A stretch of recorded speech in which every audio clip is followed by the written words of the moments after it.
আসসালামু আলাইকুম। Hello everyone. আজকে আমরা চলে যাচ্ছি হচ্ছে গোয়ালি মান্ডা মানে মান্ডার হাট।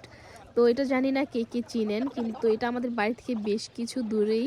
তো আমরা ওইখানে হচ্ছে চলে গিয়েছিলাম আজকে রাজহাঁস কেনার জন্য। তো ফার্স্টে হচ্ছে গিয়ে দেখি যে এখানে মানে অনেক হাঁস মুরগি মানে অনেক কিছু ছিল।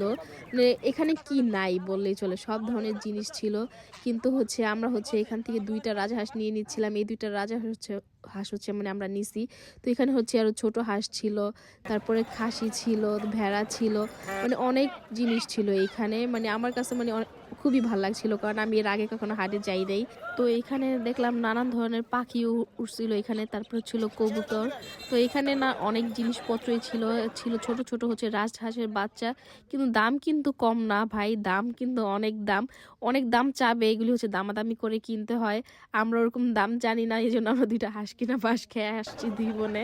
যাই হোক, আমি হচ্ছে আপনাদের একটু দেখানোর চেষ্টা করছি, যেহেতু আমি গেছি আপনাদের সাথে শেয়ার করছি যে মানে অনেক জিনিসপত্র ছিল। শুকনা মরিচ ছিল এখানে, তারপরে ছিল ধনিয়া, তারপরে মানে যাবতীয় যা লাগে সব কিছুই ছিল এই জায়গায়। বুট, মসুরের ডাল, মুগ ডাল, নানান কিছু ছিল এই জায়গায়। দেখলাম এখানে হচ্ছে মানে যে যা পারে তা নিয়েই বসছে। অনেক ফল ছিল এখানে, নানান ধরনের ফল ছিল। এই হাটটা কিন্তু সপ্তাহে হচ্ছে একদিনেই বসে। তো আমাদের হচ্ছে যাইতে হচ্ছে লেট হয়েছে, অনেকে হচ্ছে বাজার করে নিয়ে যাচ্ছে, না হলে কিন্তু আরো দোকান থাকে, আরো মানুষের ভিড় থাকে।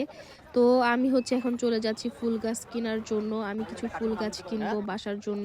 তো দেখলাম সফেদা গাছ, এখানে নানান ধরনের ফুল গাছ ছিল। তো এখান থেকে হচ্ছে আমি কিছু ফুল গাছ নিয়েছি। মানে বেশি কিছু নেই নাই, ২-৩টা গাছ হচ্ছে আমি এখান থেকে নিয়েছি। আমার মনে হয়েছে যে অন্য সব জায়গার থেকে এখানের ফুল গাছের দামটা একটু কম, অন্য সব জায়গায় আরো বেশি থাকে। যাই হোক, আমি এখান থেকে ২-৩টা ফুল গাছ নিয়ে নিচ্ছি। তো আমি পরের ভিডিওতে আমি আমার কি কি গাছ নিলাম ওইগুলি দেখাবো। তো কেমন হয়েছে আমার ভিডিওটা কমেন্ট করে জানাবেন। Thank you for watching.